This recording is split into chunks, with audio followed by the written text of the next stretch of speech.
Oke, lebih dari 80% keputusan bisnis diambil berdasarkan data numerik. Dan semua itu memerlukan pemahaman matematika dasar. Itulah mengapa pemahaman tentang matematika ekonomi dan bisnis menjadi sangat penting, bahkan sejak konsep dasarnya. Dalam presentasi kali ini, kelompok satu akan menjelaskan 6 materi fundamental yang akan menjadi pondasi dari semua perhitungan ekonomi dan bisnis. Bersama kami, kelompok satu, selama kurang lebih 20 menit ke depan, kami akan menjelaskan tentang materi dari bab pertama pada mata kuliah Matematika Ekonomi dan Bisnis. Sebelum kami mulai ke presentasinya, izinkan kami terlebih dahulu untuk memperkenalkan diri terlebih dahulu. Yang pertama, di sini ada saya, Muhammad Isar Arifin, lalu ada teman saya, Faras Faturrahman, lalu ada Galih Rajendra Rafif, ada Sultan Imaduddin Himawan, dan ada Muhammad Aulia Razaka. Baik, untuk selanjutnya akan dilanjutkan oleh Saudara Faras. Kepadanya kami persilakan. Sebelumnya, perkenalkan nama saya Faras Faturrahman dengan NIM 1040124003944. Selanjutnya saya akan membahas materi himpunan. Oke, di sini materi pertama adalah himpunan. Apa itu himpunan? Himpunan dapat dibayangkan sebagai kumpulan benda berbeda yang terdefinisi dengan jelas dan dipandang sebagai satu kesatuan utuh. Nah, lanjut di sini ada penulisan himpunan. Yang pertama itu satu persatu nih. Misal tuh S adalah himpunan dari 5 bilangan positif dari 1 sampai 5. Jadi kita bisa tulis aja S sama dengan 1, 2, 3, 4, 5. Termasuk ke dalam himpunan terbatas juga. Ini tuh termasuk ke dalam himpunan terbatas. Lalu yang kedua tuh ada cara deskriptif. Nah ini agak berbeda nih. Contohnya tuh B itu adalah suatu himpunan dari semua bilangan positif. Maka dapat ditulis tuh X, B sama dengan X bilangan bulat positif. Jadi langsung ditulis aja itu bilangan positif. Nah ini tuh termasuk ke dalam himpunan yang tidak terbatas. Soalnya biasanya tuh jumlahnya banyak gitu kalau di soal. Jadi langsung ditulis secara deskriptif. Oke, lanjut ada himpunan bagian dan khusus. Himpunan bagian tuh contohnya ada di sini juga. Contohnya tuh A 1, 2, 3, 4, 5 dan B 3, 4, 5. Maka B itu himpunan bagian dari A atau A itu termasuk bagian dari B juga. Karena di karena di A ada 3 dan B juga ada 3 dan di B ada 4 dan di A ada 4 dan di B juga ada 5 dan dia juga ada 5. Seperti irisan lah. Oke, lanjut ke himpunan usus. Yang pertama itu ada himpunan semesta atau lombok. Logonya itu U, berisi semua elemen yang sesuai dengan masa tertentu. Biasanya eh, U itu gabungan semuanya. Oke, lanjut ada komplement. Biasanya ada kutipnya. Jadi ini tuh artinya himpunan dari seluruh elemen-elemen dalam himpunan universal yang bukan elemen atau anggota dari himpunan tertentu yang didefinisikan. Nanti saya bakal jelaskan lebih lanjut di next slide-nya. Lalu ada himpunan kosong atau himpunan ya udah itu tidak ada gitu, berarti berisi elemen nol. Oke, lanjut ke operasi himpunannya. Ini gabungan union. Jika A, ini ada contoh soalnya juga, jika A 1, 3, 5, 7 dan B sama dengan 2, 4, 6, 8, maka A gabungan B itu 1, 2, 3, 4, 5, 6, 7, 8. Jadinya semuanya tergabung gitu, A dengan B, karena itu U, union, gabungan. Lalu lanjut ke irisan, intersection.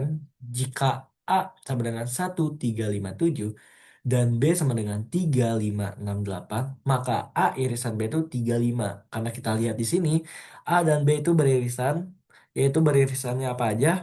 Angka 3 dan juga angka 5 yang sama dengan A dan B. Seperti itu. Jadi itu A irisan B maka 3 sama 5.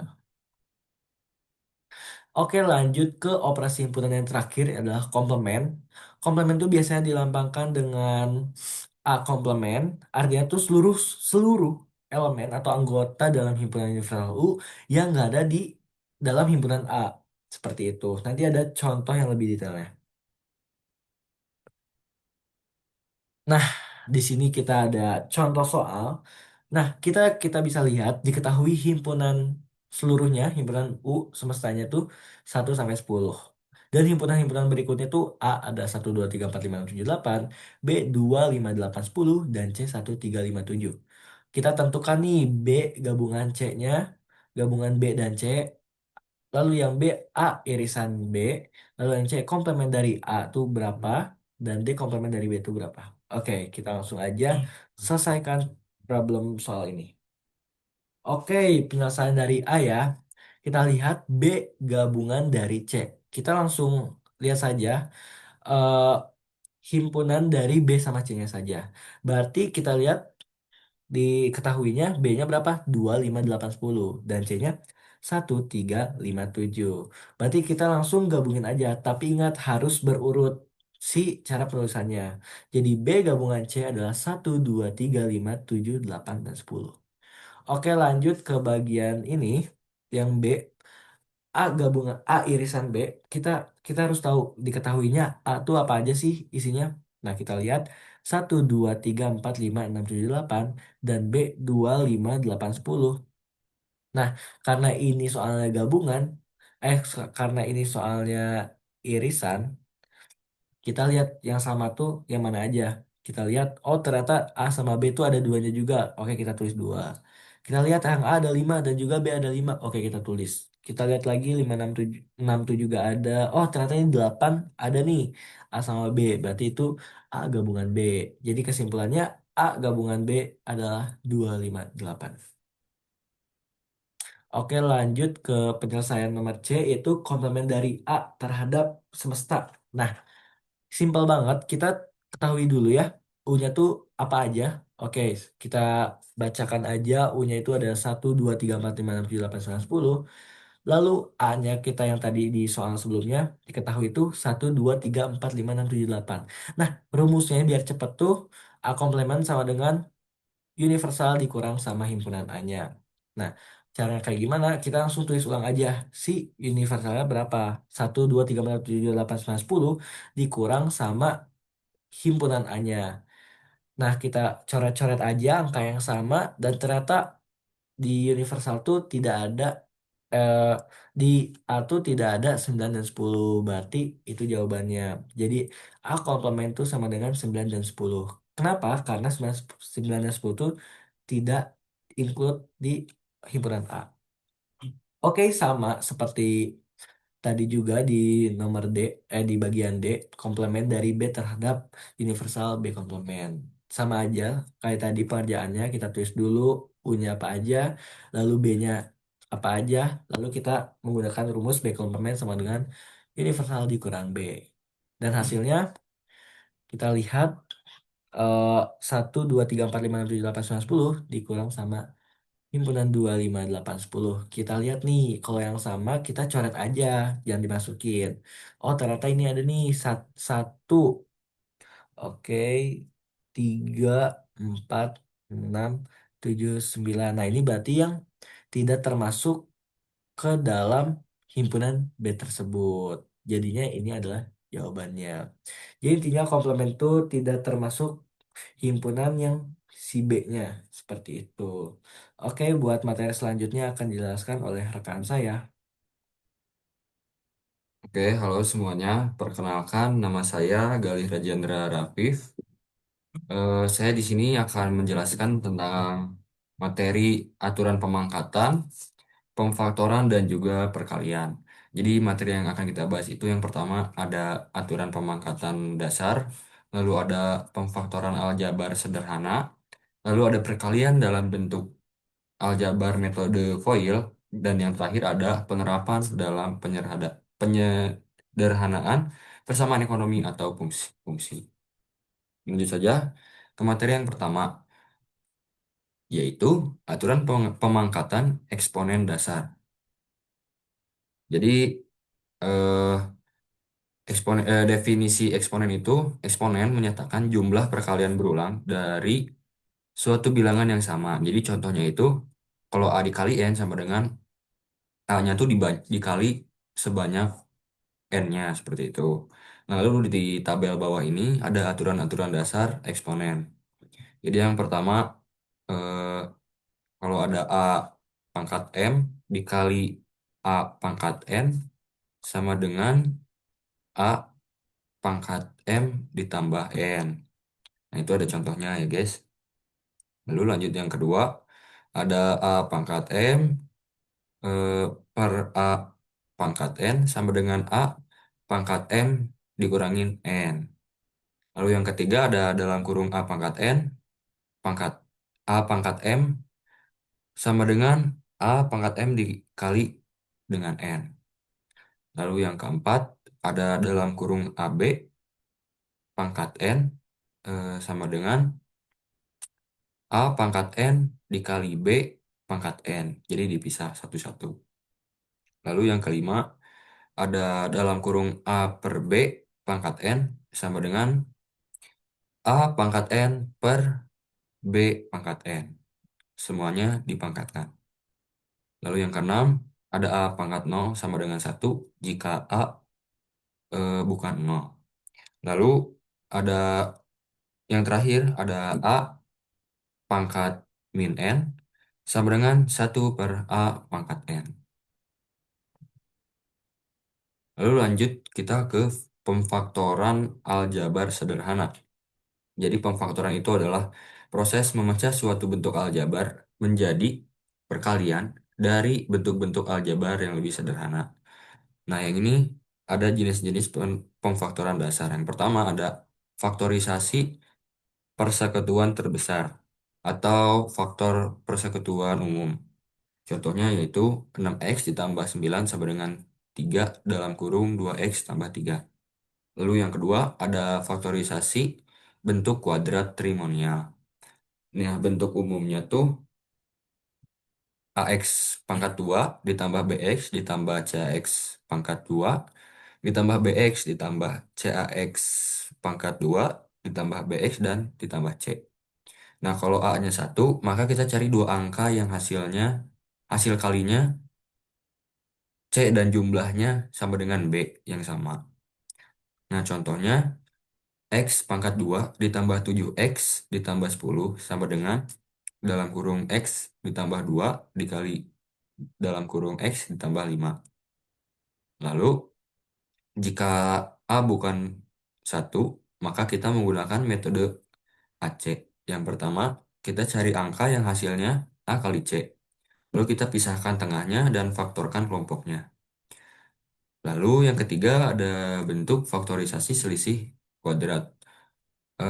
Bentuknya itu A pangkat 2 dikurangi B pangkat 2 sama dengan A plus B dikurangi A min B. Contohnya, contoh soalnya yaitu X pangkat 2 dikurangi 16 sama dengan X ditambah 4 dikali dalam kurung X dikurangi 4. Lalu ada perkalian dalam bentuk aljabar menggunakan metode FOIL. Nah, jadi definisi FOIL itu sendiri adalah perkalian bentuk aljabar yang melibatkan penggabungan dua atau lebih ekspresi aljabar menggunakan operasi perkalian. Salah satu metode yang populer untuk mengalihkan dua bentuk binomial adalah metode FOIL. Nah, FOIL itu sendiri merupakan singkatan dari F itu sama dengan first atau suku pertama suku pertama dari masing-masing binomial. Lalu ada O, O itu outer atau suku luar dari pasangan binomial. I, inner, suku dalam dari pasangan binomial dan juga ada less, suku terakhir dari masing-masing binomial. Contoh soalnya, dalam kurung X tambah 3 dikali dalam kurung X tambah 5. Nah, langkah-langkahnya yang pertama itu kita memakai yang first. Jadi, X dikali X sama dengan X2, X pangkat 2. Lalu kita memakai yang outer, X dikali 5. Jadi ini kita, apa ya, kali silang seperti itu guys. Jadi 5X. Lalu 3-nya ini kita kalikan lagi dengan X sama dengan 3X dan yang terakhir ada 3 dikali 5 sama dengan 15. Nah, dari hasil penggabungannya bisa kita dapatkan X pangkat 2 ditambah 8X karena 5 ditambah 3 tadi ditambah 15. Lalu ada perkalian dalam bentuk campuran. Jadi langkah-langkahnya itu kita pilih satu ekspresi, biasanya yang di kiri. Lalu kalikan setiap suku dari ekspresi tersebut ke seluruh suku dalam ekspresi yang lain.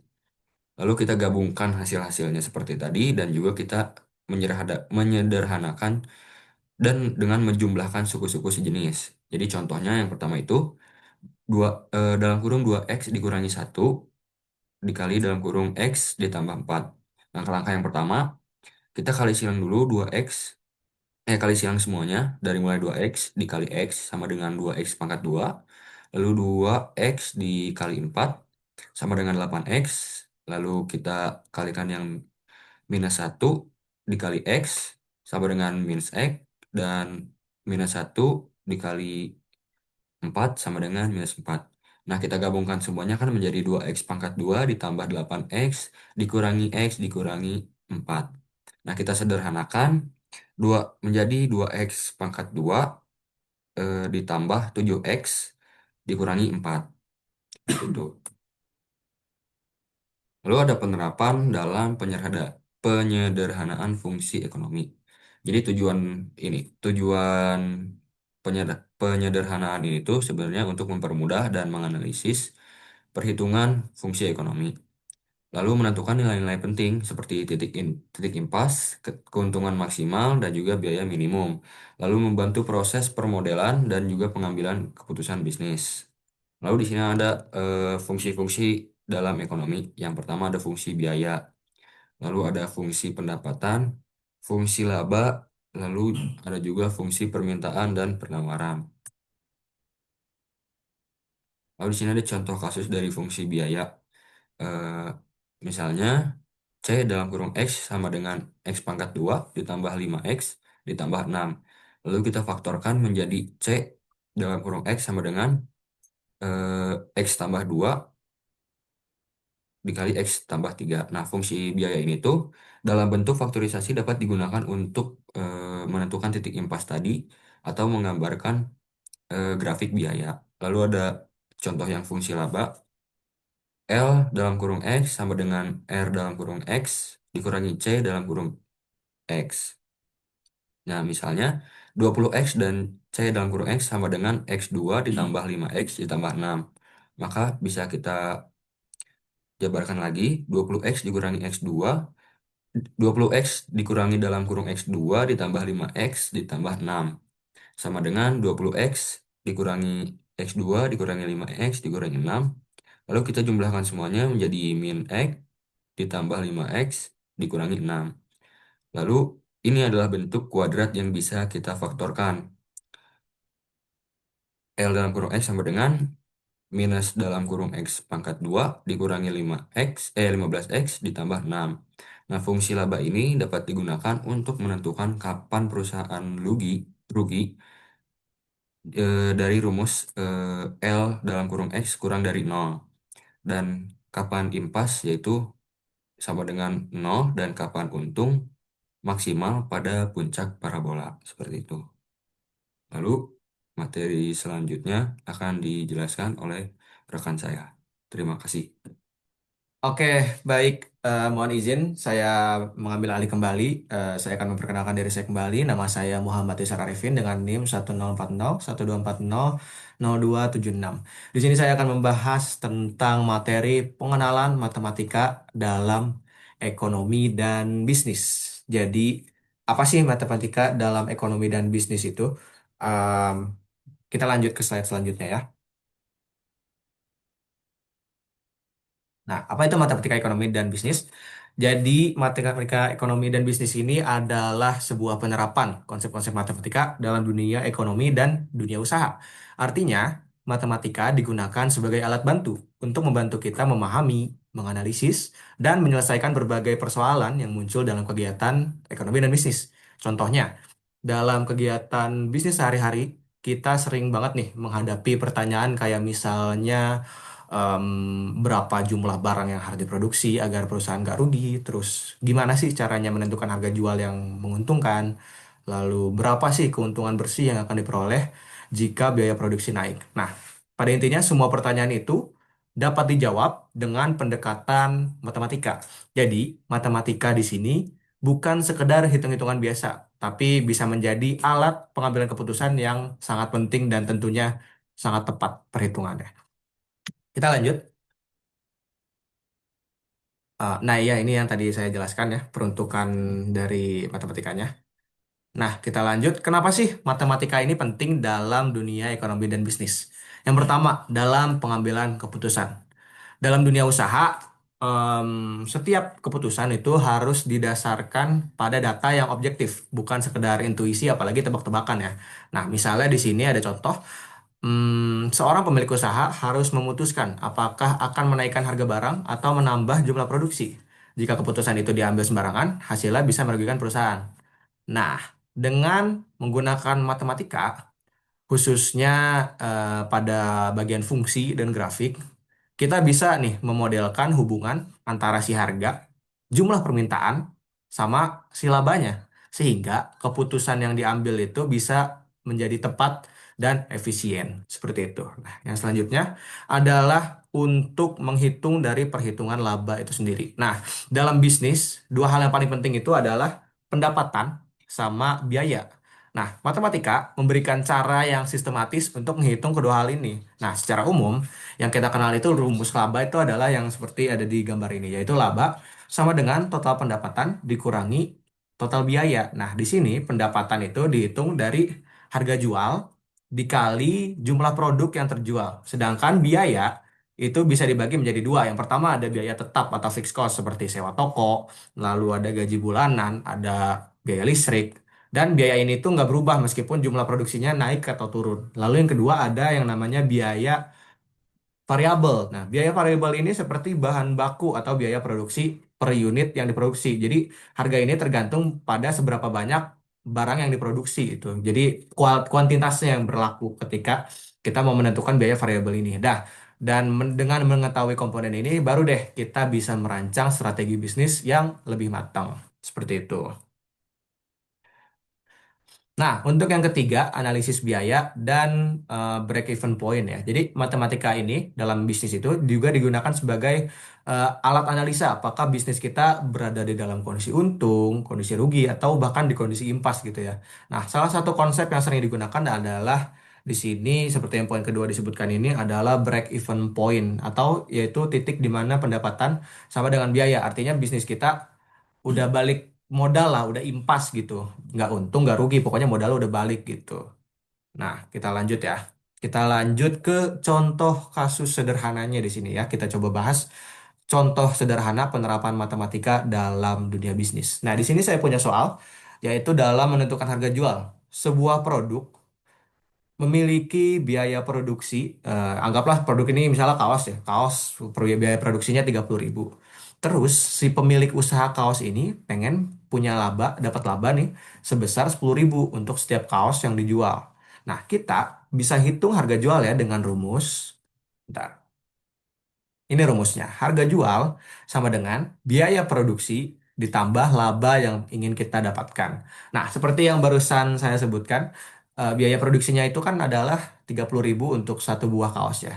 Dan laba yang diinginkan oleh perusahaan adalah sebesar 10.000 rupiah. Jadi, tinggal ditambahin nih, 30.000 ditambah 10.000. Maka hasilnya jadi 40.000. Nah, jadi agar pemilik atau owner dari usaha ini bisa mendapatkan keuntungan 10.000 per piece kaos, per sebuah kaos, maka harga jualnya minimal adalah di angka 40.000. Seperti itu. Nah, kita lanjut ke contoh soal yang berikutnya ya.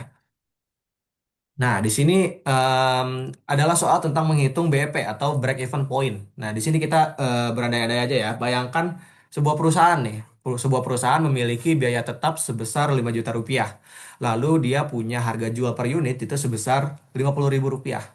Dan biaya variabel per unitnya itu adalah 30 rupiah. Maaf, 30.000 rupiah. Nah, yang jadi pertanyaannya gimana sih cara ngitung dari break even point ini sendiri? Nah, kita lanjut ke cara penyelesaiannya ya. Jadi, break even point itu bisa dihitung dengan rumus BEP atau break even point sama dengan biaya tetap dibagi harga jual yang dikurangi biaya variabel. Nah, tadi kan udah kita lihat biaya tetapnya adalah 5 juta, ya kan? Terus harga jual per unitnya itu ada di angka 50.000 kan. Terus si biaya variabel per unitnya itu adalah 30.000. Nah, jadi kita kurang nih harga jual dikurang biaya variabel yaitu 50.000 dikurang 30.000 maka di sini kita tulis 20.000 dan biaya tetap tadi 5 juta. Jadinya 5 juta dibagi 20.000 maka hasilnya adalah 250 menit. Artinya perusahaan harus menjual minimal dalam sekali produksi ya, 250 unit produk untuk menutup seluruh biaya dan mencapai break even point atau titik impasnya itu sendiri. Nah, jika penjualannya di bawah dari angka 250 unit ini, maka perusahaan akan merugi. Nah, tapi jika penjualannya bisa di atas 250 unit, maka perusahaan ini bisa mulai mendapatkan keuntungan dari penjualan ke yang 251 dan seterusnya. Seperti itu. Ya, itu saja penjelasan dari saya. Yang selanjutnya akan dilanjutkan oleh rekan saya. Kepadanya saya persilakan. Oke, halo semuanya. Assalamualaikum warahmatullahi wabarakatuh. Sebelumnya izin memperkenalkan diri kembali. Nama saya Muhammad Aulia Razaka. Jadi sekarang saya akan menjelaskan mengenai fungsi dan notasi dari matematika. Nah, yang pertama itu jadi pengertian si fungsi. Jadi fungsi itu apa sih? Fungsi itu dalam matematika adalah relasi atau aturan yang menghubungkan setiap elemen dari himpunan input domain dengan tepat satu elemen di himpunan output kodomain. Nah, kalau sederhananya aja, jadi si fungsi itu digunakan untuk menyatakan hubungan antara dua himpunan, yaitu himpunan input yang tadi disebut domain dan juga himpunan output yang disebut kodomain.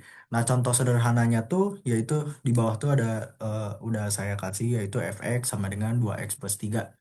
Nah, jadi fx 2x plus 3 itu tuh ya 2x plus 3-nya tuh kan udah ada nilainya. Nah, itu tuh sama fx sama dengan 2x plus 3 itu tuh udah satu fungsi gitu. Nah, next. Nah, ini untuk notasi fx dan makna input outputnya. Jadi, notasi fx itu biasa dibacanya tuh sebagai fungsi f dari x. Biasa sih aku nyebutnya fungsi, jadi fungsi x gitu aja gitu. Nah, x itu adalah input atau masukan, dan fx adalah output atau keluaran dari fungsi tersebut. Nah, misalnya kita kasih contoh aja langsung. Jadi, fx sama dengan 2x plus 1. Maka, nah misalnya si inputnya tuh, si x-nya tuh sama dengan 3. Berarti si outputnya tuh kita masukin aja si fx kan, itu x-nya tuh diganti sama 3 gitu. Jadi f3 sama dengan 2x plus 1. X-nya juga ganti pakai 3. Jadi 2 dikali 2 dikali 3 ditambah 1. 2 kali 3 itu 6 ditambah 1 itu jadi 7 gitu. Jadi f3 tuh sama dengan 7. Nah, sekarang itu unsur-unsur dalam fungsi. Nah, jadi variabel itu eh, dia tuh berarti simbol. Jadi dia tuh simbol tuh bukan berarti cuman X doang ya. Jadi simbol tuh bisa aja X, bisa aja Y, bisa aja Y, Z, dan juga huruf-huruf lain gitu. Nah, misalnya ini aku kasih contoh yaitu fx sama dengan 3x plus 2. Nah, si x-nya itu yang di 3x plus 2 tuh, x-nya tuh itu tuh variabel inputnya. Nah, kalau misalkan contoh lain deh, 3y plus 5 gitu. Nah, y-nya juga itu tuh variabelnya gitu. Mau A, B, C, D, semuanya gitu ya sampai Z gitu. Itu tuh termasuk variabelnya. Nah, unsur-unsur dalam fungsi itu selain variabel tuh ada konstanta juga. Nah, kalau konstanta tuh nilai yang gak berubah gitu, atau nilai yang tetap gitu. Nah, misalnya ini dari contohnya fx sama dengan 3x plus 5 gitu. Nah, si angka 5-nya itu karena dia tuh tidak berhubungan sama variabelnya, dia tuh cuma 5 gitu, angka tunggal gitu, cuma satu. Gak berhubungan sama apapun, jadi itu tuh nilai tetap gitu, gak berubah gitu. Nah, kan beda kalau sama yang variabel itu dia tuh bakal menyesuaikan sama si angka di depannya gitu. Nah, selanjutnya ada koefisien. Nah, kalau koefisien itu adalah angka yang mengalihkan variabel. Nah, misalnya ini contohnya adalah 4x gitu. Nah, jadi angka 4 itu tuh adalah koefisien dari si x. Si x-nya tuh variabelnya, si angka 4 itu koefisiennya gitu. Jadi ya yang aku sebut tadi, si 4x ini tuh ya karena dia tuh bersangkutan sama x gitu ya. Dia tuh bakal bisa berubah eh semau si X-nya tuh berapa gitu. Beda sama konstanta gitu kan. Kalau konstanta tuh dia tidak menyangkut apapun gitu. Nah, selanjutnya ada parameter. Nah, kalau parameter ini itu tuh nilai tetap dari satu fungsi. Nah, jadi misalnya aku kasih contoh fx sama dengan ax plus b. Nah, nilai a dan b adalah parameter. Jadi si x-nya tuh itu kan variabel. Nah, itu yang nilainya tuh a sama b-nya itu tuh parameternya. Jadi misalnya nih kalau misal pakai angka, itu tuh fx sama dengan ax plus b, ax plus b-nya ganti a sama b-nya tuh ganti angka deh. Jadi 3x plus 5 misalnya gitu. Nah, 3 sama 5-nya itu tuh parameternya gitu. Oke, next. Nah, sekarang kan tadi udah belajar tentang ini ya, unsur-unsurnya gitu kan.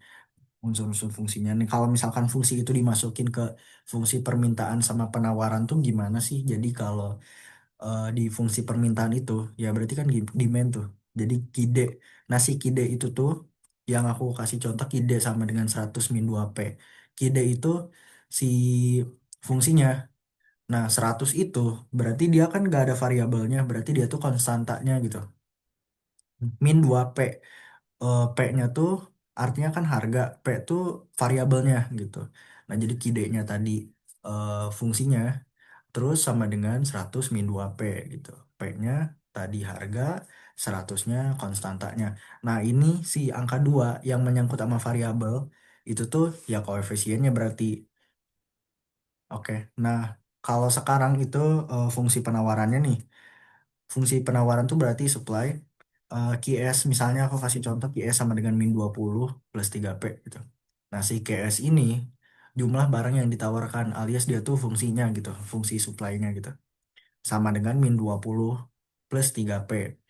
Nah, si P ini itu harganya, si P itu variabel yang kayak tadi, sama aja sih sebenarnya kayak si fungsi permintaan. Terus si min 20-nya itu tuh konstantanya gitu. Dia tuh gak bersangkutan sama variabel apapun, jadi dia tuh nilai tetap. Nah, terus si tiganya itu dia tuh koefisiennya gitu. Jadi kalau misalnya ini kan aku sebenarnya kasih contoh itu gak ada parameternya ya. Nah, kalau misalkan disimpulin parameternya tuh ya berarti min 20 sama 3 gitu. Bener, itu A sama B-nya gitu loh. Tuh. Oke. Nah, itu sekian penjelasan dari saya. Selanjutnya akan dilanjut oleh teman saya. Oke, perkenalkan nama saya Sultan Imaduddin Himawan dengan NIM 104012400258. Di sini saya akan menjelaskan sistem bilangan nyata dan pecahan desimal persentase. Oke, untuk jenis-jenis bilangan dibagi menjadi beberapa jenis. Ada bilangan asli, bilangan cacah, bilangan bulat, bilangan rasional, bilangan irasional, dan bilangan real.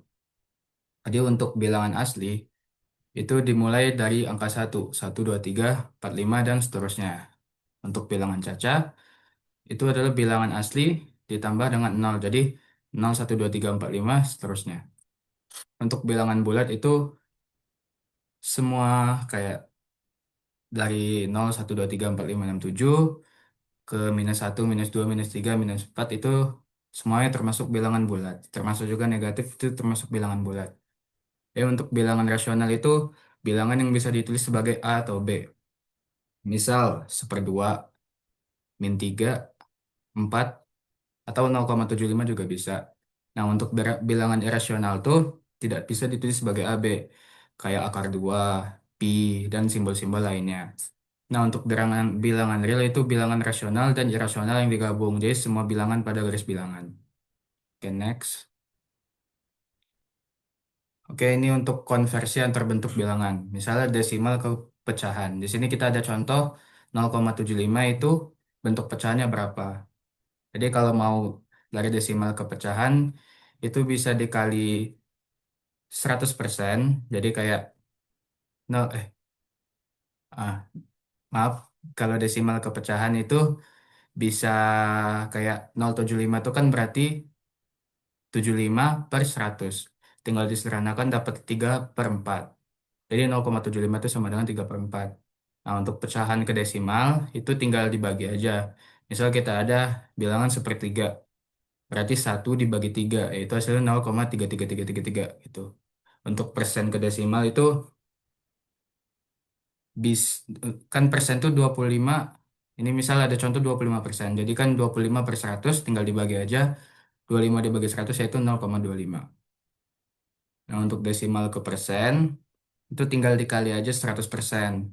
Jadi 0,2 dikali 100 per 100. Jadi dapat hasilnya itu 20 per 100 atau sama dengan 20%. Nah, di sini saya juga akan menjelaskan garis bilangan. Jadi garis bilangan tuh diatur dari kiri ke kanan, dari negatif ke positif. Dan garis bilangan tuh mempunyai titik nol sebagai pusat. Bila semua yang di garis bilangan itu bilangan bulat, termasuk negatif dan positif, bilangan rasional dan irasional juga mendapati posisi di antara bilangan bulat. Misal kita ada contoh bilangan 0,5 atau 1/2, itu kan bisa dimasukkan di antara 0 atau 1. Oke, mungkin sekian dari saya, akan dilanjutkan oleh teman saya. Oke, akan saya lanjutkan kembali. Jadi demikianlah pemaparan dari kelompok kami, kelompok satu, mengenai 6 topik dasar dalam matematika, ekonomi, dan bisnis. Yaitu tadi sudah dijelaskan itu ada himpunan, aturan pemangkatan, pemfaktoran, dan perkalian juga. Lalu ada pengenalan matematika ekonomi dan bisnis, lalu ada unsur-unsur fungsi dan notasi, sistem bilangan nyata, serta ada juga pecahan, desimal, dan juga persentase. Seperti itu ya. Nah, kami berharapnya semoga materi ini bisa membantu teman-teman nih untuk memahami dasar-dasar yang nantinya akan digunakan untuk menganalisis berbagai macam persoalan ekonomi dan bisnis secara kuantitatif seperti itu ya teman-teman. Dan terima kasih atas perhatian dan waktunya. Kami mohon maaf jika masih ada kekurangan dalam penyampaian kami. Kami tutup. Wassalamualaikum warahmatullahi wabarakatuh.